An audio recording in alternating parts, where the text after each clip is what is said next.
저희들은 주님께로부터 빚진 자입니다. 할렐루야.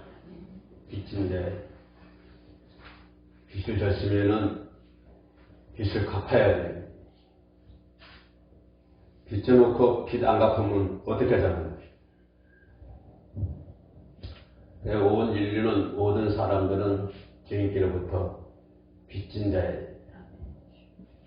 굳이 빚을 갚기 위해서는 저희들은 우리가 찬양했던 것처럼 복음을 전해야 된다고. 복음의 빚진 자. 그래서 우리는 죽으나 사나 안 주나 사나 무엇을 먹을까 무엇을 입을까 그런 것에 대해서 근심하지 말고 염려하지 말고 자, 어떻게 하면은 무엇을 갚을까? 복음의 빚을 갚을까? 이런 것 때문에 고민해야 되고 또 이것을 위해서 우리가 최선의 삶을 살아야 될 줄로 믿습니다. 호림교회 이 방송을 같이 함께 예배드리신 분들 그리고 또 앞으로 이 방송을 시청하신 모든 분들은 세상 사는 것이 얼마나 이루기 위해서 사는 것이 아니라 어떻게 하면은 주님의 복음을 전할 것인가. 주님의 복음을 전하기 위해서 내가 산다. 죽음의 복음을 전하기 위해서 내가 최선의 삶을 산다. 열심히 산다. 그러니까 내가 열심히 산다고 하는 것은 어떤 물질을 많이 모으기 위해서 열심히 사는 것이 아니라 뭐 하기 위해서? 복음을 전하기 위해서 우리가 열심히 살아간다. 열심이라고 하는 단어 가지고는 성이 안 차죠? 열심 가지고 되겠습니까? 자기 생명까지 바쳐야 되는 건데. 죽으면 죽으리라고 하는 그 생명까지 바치면서 복음의 빛을 갚은 사람이 있었기 때문에 오늘 저와 여러분들이 하나님의 자녀가 된 것이 아닙니까? 만약에 전하는 사람이 없다고 한다면 저희들이 어떻게 하나님의 자녀가 될 수 있겠습니까? 그래서 사탄의 마귀의 자녀가 돼가지고 귀신들이 시키는 대로 하다가 그러다 꼴바닥 해가지고 지옥불에 던져지겠죠. 그러나 자기의 생명까지 버려가면서까지 복음을 전하는 선배들이 있었기 때문에 오늘 저와 여러분들이 이렇게 거룩한 주일날 예배드릴 수 있고 부족하지만 입술 열어 찬양할 수 있고 이렇게 살아간다고 하는 것이 우리 인생의 최고의 복인 줄로 믿습니다. 특별히 해오림교회 영상예배 동참하신 분들은 이 세상과 바꿀 수 없는 비교할 수 없는 큰 복을 하나님께로부터 받아 누리시는 분들인 줄로 믿습니다. 그래서 여기 들어오신 분들 보면은 전부 다 멋쟁이들이에요. 전부 다 멋쟁이들. 세상은 잘나서 멋진 것이 아니라 하나님께로부터 기염 받으니까 멋쟁이들이죠. 할렐루야. 저도 손녀가 있습니다만은 이 할머니다 할아버지도 보면은 아무리 손녀가 못생겨도 자기 손녀가 최고인 줄 알아요. 얼마나 이쁜들 이쁘다고 자랑하고 다. 내가 보기에는 별로 좀 그런 것 같은데, 그런데 그 할머니가 보면은 그 손녀가 최고 이쁜 거, 얼마나 이쁜 줄 몰라요. 얼마나 이쁜 줄 몰라요. 그러니까 하나님께로부터 우리가 기염 받으면은, 그러나 이 세상에서 뭘 가졌느냐, 잘났느냐, 못났느냐, 그런 것보다도 무조건적으로 귀하신 거예요. 멋쟁이인 것이. 할렐루야. 우리는 하나님께로부터 선택받은 사람들이고 하나님께로부터 부름받은 사람들이니까 어깨 쫙 펴고 코로나19 아무것도 아니에요. 하나님께 비하면 코로나19가 문제니까 이 또한 지나갈 것이고 할렐루야. 어깨 쫙 펴고 당당하게 비록 가는 길이 험하고 죽음의 길을 할지라도 당당하게 우리가 그 길을 걸어가야 될 줄로 믿습니다. 신앙생활 하면서 어정쩡한 신앙생활이 있을 수가 없습니다. 어정쩡한 믿음생활. 이거는 용납되지 않습니다. 어정쩡한 사명감. 이것도 용납이 되지 않죠. 어정쩡한 사명감 가지고는 하나님의 빛을 갚을 수가 없습니다. 복음의 빛을 갚을 수가 없고 하나님의 일을 할 수가 없습니다. 어정쩡한 믿음 생활 안 되는 거예요. 계시록 보면은 죽도 아니고 밥도 아닌 신앙생활, 죽도 아니고 밥도 아닌 사명감. 그 사명이라고 하는 것이 하나님의 사랑에 의해서 만들어지고 도성이 돼야 도성이 되고 그렇게 해서 사명을 감당해야 되는데 이건 그렇지 않고 자기 생각과 자기 의지와 자기 결단, 자기 판단력 그런 것에 의해서 사명감이 조성되기 때문에 그 사명이라는 것은 조금만 바람 불면은 그냥 넘어지고 자빠지고 깨지고 그런 사명은 어정쩡한 사명감은 사명이라고 할 수가 없습니다. 그건 하나의 인간의 의지에 불과한 거예요. 그래서 하나님께서도 죽도 아니고 밥도 아니고 하는 신앙생활 뭐라고 그랬어요? 토해버린다고 했어요. 얼마나 더러우면 토해버릴 거예요. 우리는 하나님께로부터 토함 받는 사람이 되서는 안 된다고 해요. 예. 어떤 사람이 토함을 받느냐? 어정쩡한 믿음 생활, 어정쩡한 사명감, 어정쩡한 신앙생활 이런 생활을 한 사람들은 하나님께로부터 토함을 받을 수밖에 없다고 하는 것입니다. 우리는 진리의 예수 그리스도에 의해서 믿음 생활해야 되고 거기서부터 출발해야 됩니다. 말씀을 보장이 되고 성령으로 성숙화되어 가면서 진리에 의한 신앙생활 진리에 의해서 만들어진 조성이 된 그러한 사명감을 가져야 되는데 그런데 그러한 사명감은 거둬주는 건 아니죠. 조금 전에 내가 얘기했던 것처럼 어떤 인간의 결심과 인간의 의지, 인간의 결단 가지고는 할 수 없는 것이 그런 신앙생활 사명감입니다. 그래서 진리에 의해서 만들어진 사명감, 예수 그리스도에 의해서 예수 그리스도의 사랑에 의해서 만들어진 사명감, 그것에 의해서 조성된 믿음 생활 이런 것을 해야 되는데 반드시 이런 생활을 하기 위해서는 반드시 요구되는 것이 있다고 하는 거예요. 그 요구된다고 하는 것은 자기 의지와 결심은 아닙니다.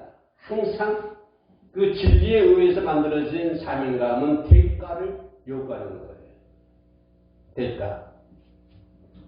그래서 그 진리의 가장 큰 적은 현실입니다.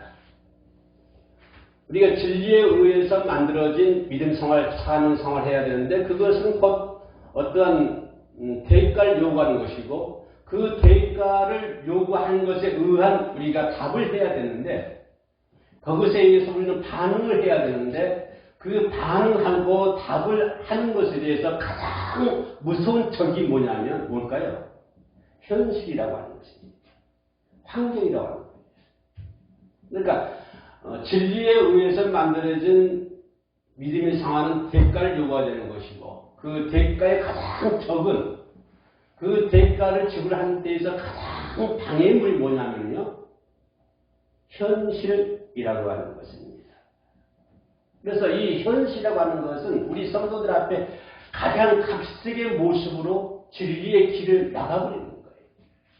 그러니까 우리가 온전한 믿음 생활, 온전한 신앙 생활, 제가 아까 얘기했던 것처럼 어정쩡한 신앙생활, 어정쩡한 믿음생활, 어정쩡한 사명감은 그거 되지 않는다. 응답되지 않는다. 그러면 진실된 사명감을 가지고 일을 해야 되는데 거기에는 반드시 대가를 요구해야 되는 것이고 그 대가는 현실적인 것이 가장 적이 되는 것이고 가장 각색의 모습으로 그것을 진리에 의한 사명감을 행하는 데 있어서 방해 요인이 된다고 하는 것입니다. 방해물이 된다고 하는 것이에요. 그래서 현실 때문에 믿음이 넘어지고 현실 때문에 믿음이 어정쩡하게 되고 현실 때문에 신앙생활에 어정쩡하게 신앙생활하게 되고 현실 때문에 사명감이 죽도 아니고 밥도 아니고 어정쩡한 사명감을 감당하고 있다고 하는 것입니다. 진리의 길을 가로막는 것이 뭐라고 생각하십니까? 나의 결심, 나의 의지가 그 진리의 길을 가는데 가로막는다고 생각하십니까? 전혀 그렇지 않죠. 우리가 진리의 길을 가는데 가장 크게 적대시하고 가로막는 것이 현실이라고 하는 것입니다. 현실이라고 하는 것들이 가장 각색, 여러 가지 방법과 여러 가지 모습으로 우리들에게 다가오는데 우리는 그 현실의 요구 앞에 속수무책으로 다 당하고 있는 거예요. 모든 사람이 현실 앞에서 무너지게 되는 거예요. 속수무책입니다. 아무런 방어도 못하고 기도한다고 하지만은 어떤 진실된 기도가 아니기 때문에 허공에 친 메아리에 불과한 것이고, 그렇게 각양각색의 모습을 여러 가지 모습으로 내 믿음 앞에 다가왔을 때 그 현실 앞에 우리 성도는 속수무책으로 넘어지고 자빠진다고 하는 것입니다. 그것 때문에 온전한 믿음 생활을 못하고 그것 때문에 온전한 사명을 감당하게 되는 것이죠. 그래서 현실의 벽이 너무 높다고 하는 것이에요. 우리가 뛰어넘을 수 있는 벽이 아니라고 하는 것입니다. 그 현실의 벽이 얼마나 높고 높은지 우리의 힘으로는 감당할 수 없다고 하는 것이에요. 그렇기 때문에 우리가 온전한 사명감, 온전한 믿음 생활, 온전한 신앙 생활을 하기 위해서는 불굴에 뭐가 필요할까요? 용기가 필요하다고 하는 것입니다. 다시 말씀드리면 여기서 불굴의 용기라고 하는 것은 현실과 타협하지 않는, 그죠? 불굴의 의지, 불굴의 용기, 그러니까 현실과 타협하지 않는 용기가 절대적으로 필요하다고 하는 것입니다.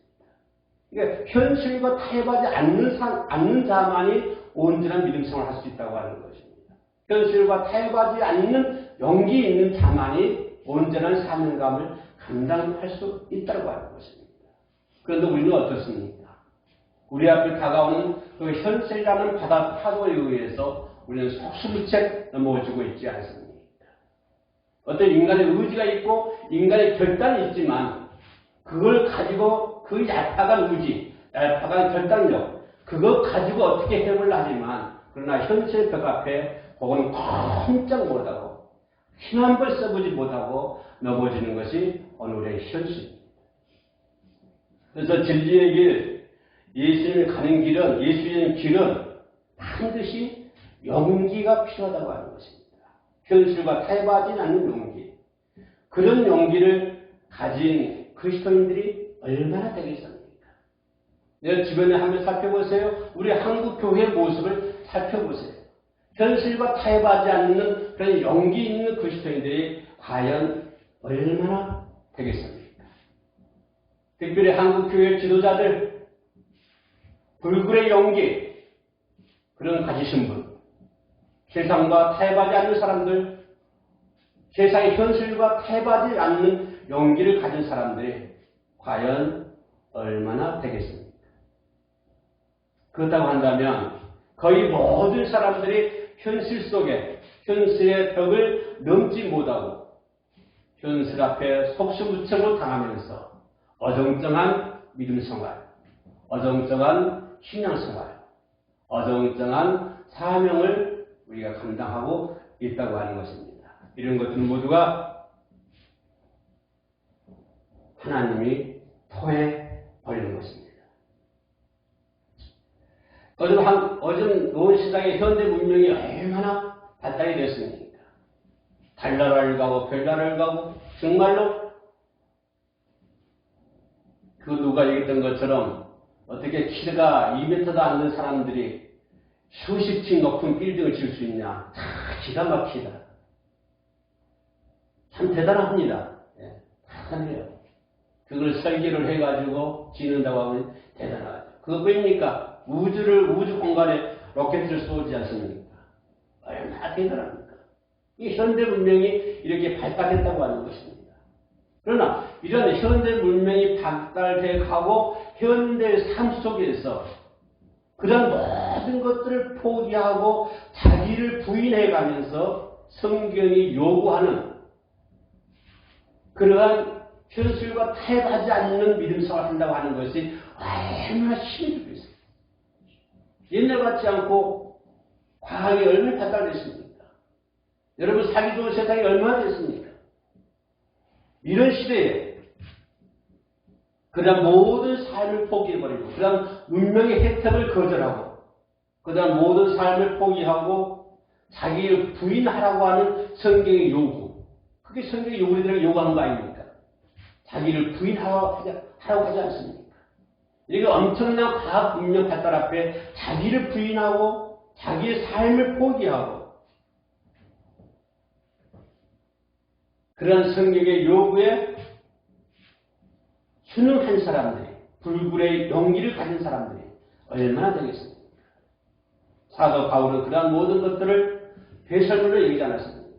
다 버리지 않았습니다. 바로 이것이 성경이 요구하는 것입니다. 그러한 성경의 요구 앞에 현대인들이 얼마나 순응하겠습니까? 그거를 순응하기 위해서는 우리들에게는 불굴의 용기가 필요하다고 하는 것입니다. 하나님 나라에 필요한 용기는 결단과 의지 문제가 아닙니다. 절대로 믿음 생활은 결단과 의지 가지고는 되는 것이 아닙니다. 온전한 믿음 생활, 온전한 신앙 생활, 온전한 사명감을 감당하기 위해서는 어떤 여러분들이 가지고 있는 결단, 여러분들이 내리고 있는 의지, 그거요, 힘 하나도 못 씁니다. 인간의 결단과 인간의 의지는요, 현실의 벽 앞에 꼼짝보다는 여러분이 아무리 결단을 수백 번, 수천 번 한다고 하더라도 여러분의 의지가 아무리 강한다고 할지라도요, 불굴의 용기를 발휘할 수가 없는 것입니다. 그래서 믿음 생활은 삶을 간다고 하는 것은 어떤 자기 개인의 의지와 결단이 아니라 성숙한 신앙이 되어야 된다고 하는 것입니다. 성숙한 신앙이 될 때만이 온전한 믿음 생활을 할 수 있다고 하는 거예요. 인간의 의지와 인간의 결단 가지고는 온전한 믿음 생활을 할 수 없습니다. 어정쩡한 믿음 생활을 할 수밖에 없는 것이죠. 그러나 인간의 의지와 인간의 결단이 아니라 어떤 성숙된 신앙생활, 성숙된 자만이 온전한 믿음 생활을 할 수 있다고 하는 것입니다. 세상에 용기 있는 사람도 드물지만 용기 없는 사람도 드뭅니다. 그러지 않습니까? 세상에 용기 있는 사람, 불굴에 용기 있는 사람 드물어요. 그러나 용기 없는 사람도 드뭅니다. 모든 사람들의 용기라고 다 있어요.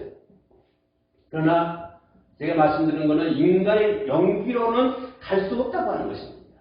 인간의 용기만으로는 믿음생활, 온전한 믿음생활, 온전한 사명감을 감당할 수 없다고 하는 것입니다.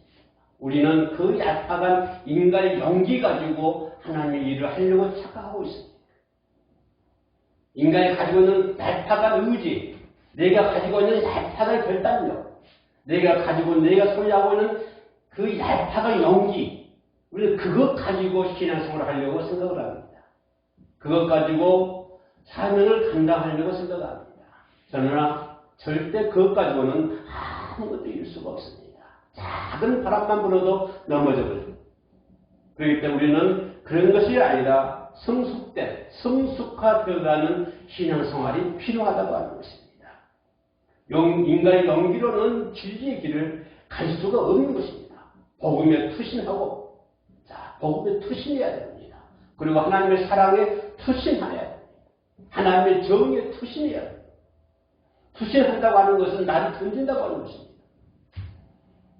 아무리 현대 문명 과학이 발달하고 자기를 부인하고 삶을 포기하고 그러면서 하나님의 복음에 내가 투신을 해야 되고 하나님의 사랑에 내가 투신을 해야 되고 그리고 하나님의 정의 앞에 내가 투신을 해야 된다고 하는 것입니다.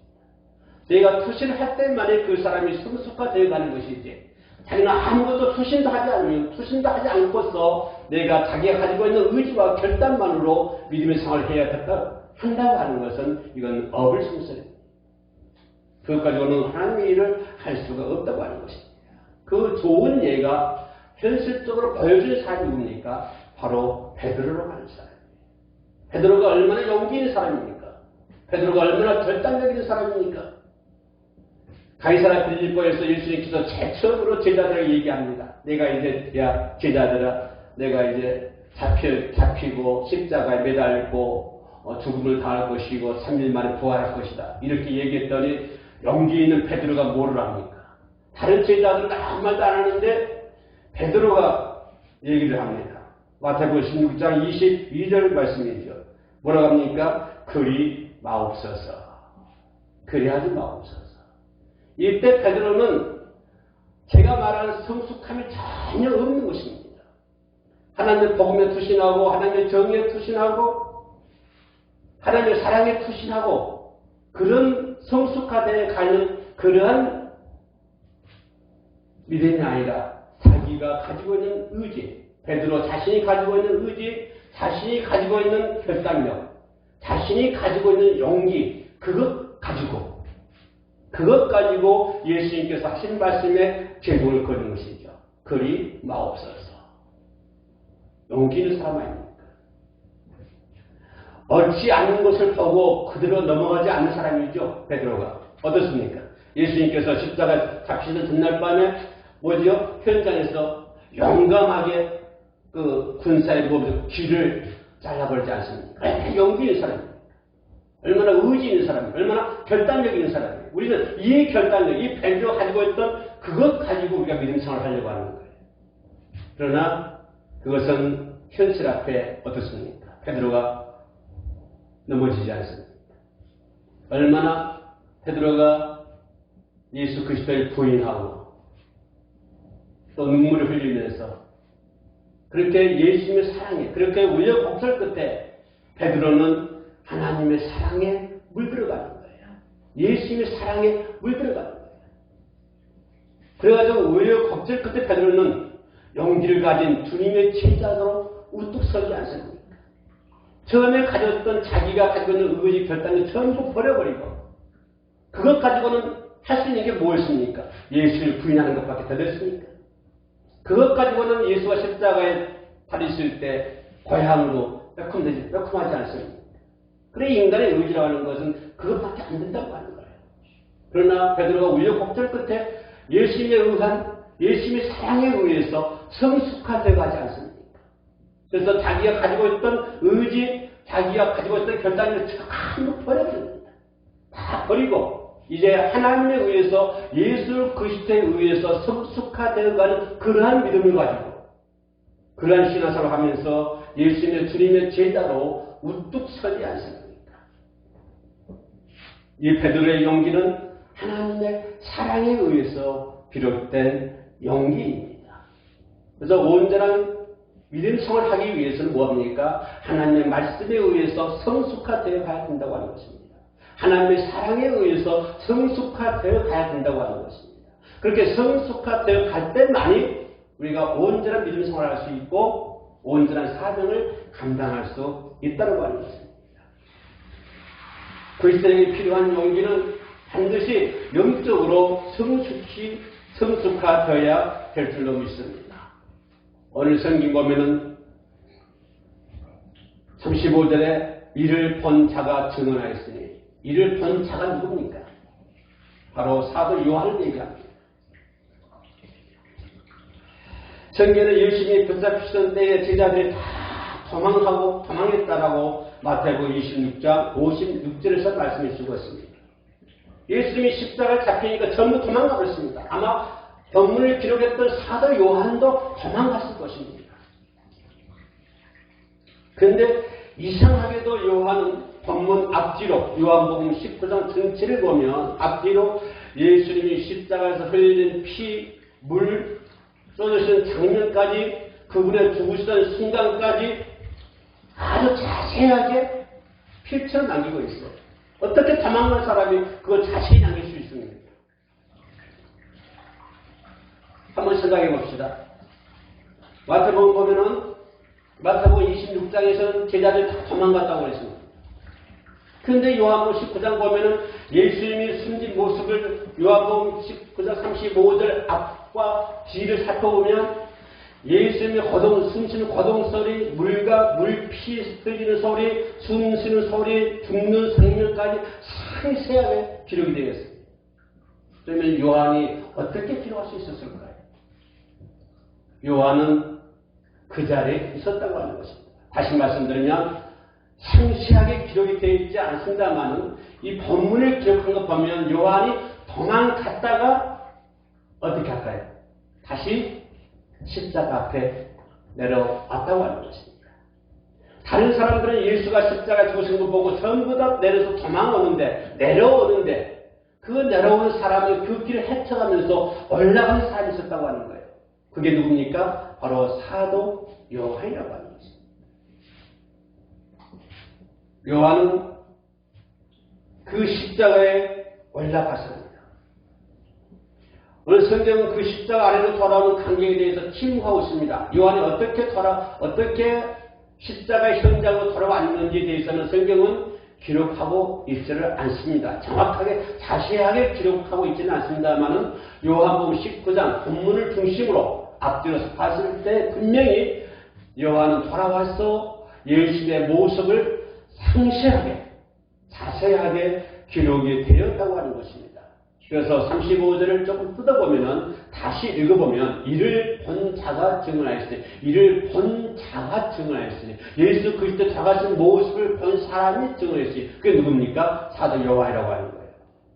자, 이를 본 자가 증언했으니 그 증언하는 증언이 참이라. 그가 자기의 말하는 것이 그가 누굽니까? 바로 요한입니다. 또 그가 자기의 말을 또 자기가 누굽니까? 요한이라고 하는 거예요. 그래서 35절 한 절 말씀 속에 자신을 나타내는 표현이 3번 기록이 되어 있습니다.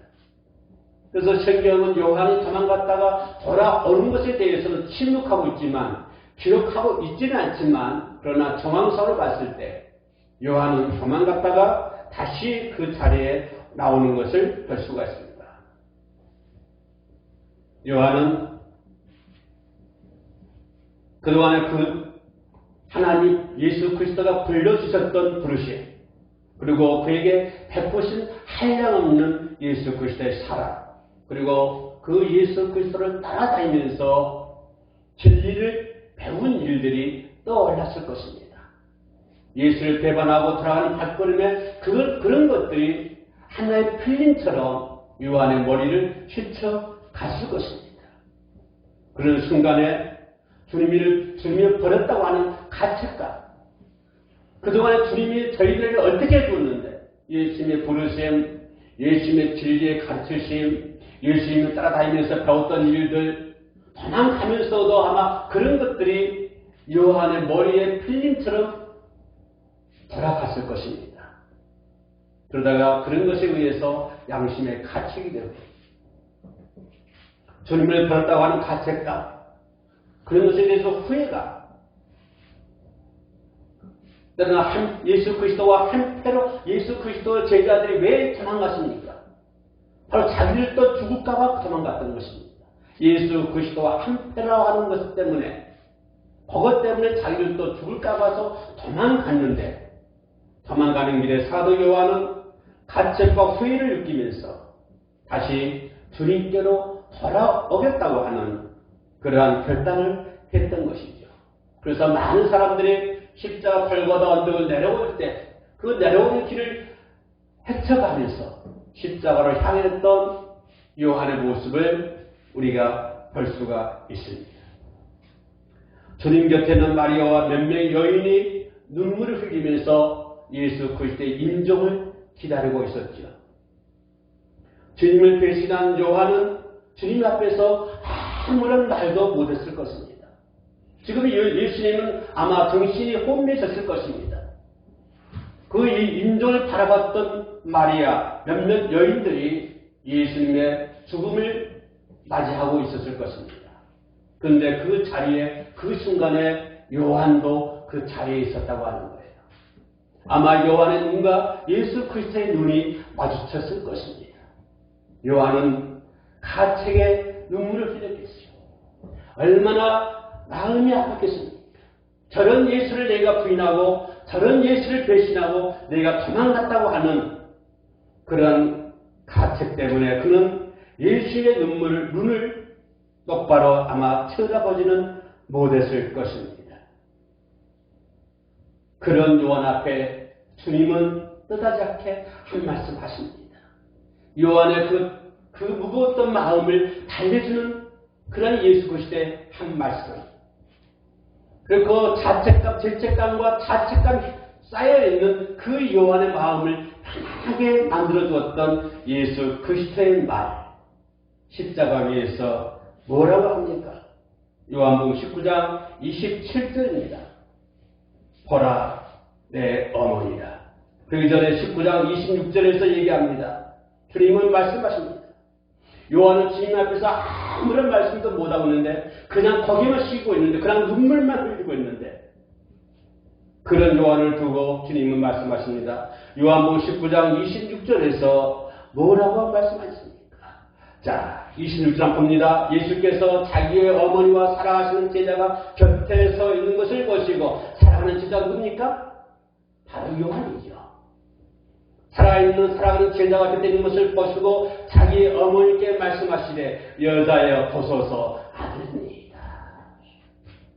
야, 사도 요한이 이런 말을 들었을 때 얼마나 사도 요한의 마음이 벅찼겠습니까?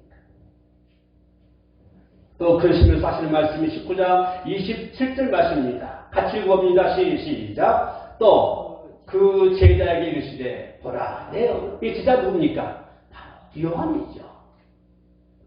제자에게 이르시되 보라 내 어머니라 하신데 그때부터 그 제자가 자기 집에 모십니다. 예수의 어머니를 모시잖아요. 사도 요한이. 사도 요한은 돌아오는 용기가 있었죠. 그 불굴의 용기. 주님의 여제 요한이 예수님의 마음속에 한 형제라는 것을 깨달았습니다. 요한은 죄책감을 느꼈지만 그러나 예수는 뭡니까? 너는 나와 한 형제다. 비록 나를 배신하고 도망갔었지만 그럼에도 불구하고 예수님은 그 십자가를 위해서 사랑스럽게 요한의 모습을 바라봤던 것입니다. 그 예수님의 사랑의 눈빛이, 그 예수의 그 빛이, 예수 그리스도의 그 불빛이 오늘 저와 여러분들을 비추고 계신 줄로 믿습니다. 요한을 바라봤던 그 눈빛, 요한을 바라봤던 그 관성, 그런 것들이 오늘 저와 여러분들을 비춰줄 줄로 믿습니다. 그것에 의해서, 그런 예수 그리스도의 사랑에 의해서 조성된, 만들어진 믿음생활, 그것에 의해서 만들어진 사명감이다.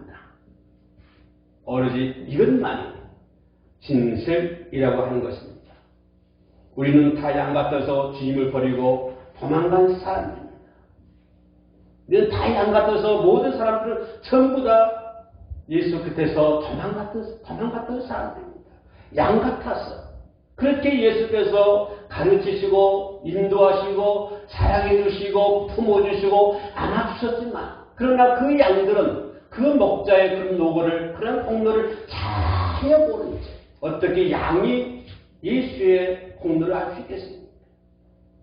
그런 예수 그리스도의 목자의 그런 모든 것들을 다 버려버린 채 다 잊어버린 채 아니 생각도 하지 않은 채 다 양 같아서 다 도망갔던 사람들 아닙니까? 다 자기의 길로 그릇된 길로 갔던 저와 여러분들 아닙니까?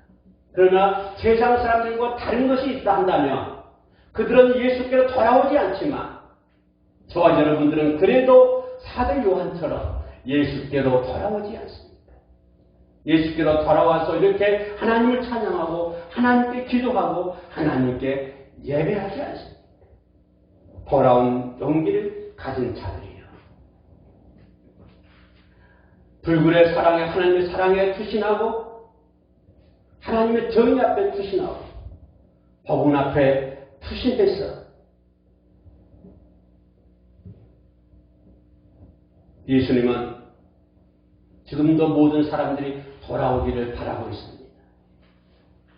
예수님의 마음입니다. 저 바깥에 있는 사람들을 지금도 돌아오기를 기다리고 있습니다.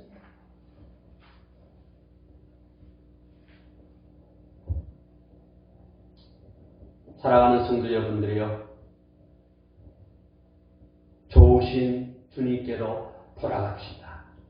인간의 결단과 인간의 의지, 이거는 아무 힘을 발휘할 수가 없습니다. 우리는 그것 가지고는 하나님의 사명을 감당할 수가 없습니다.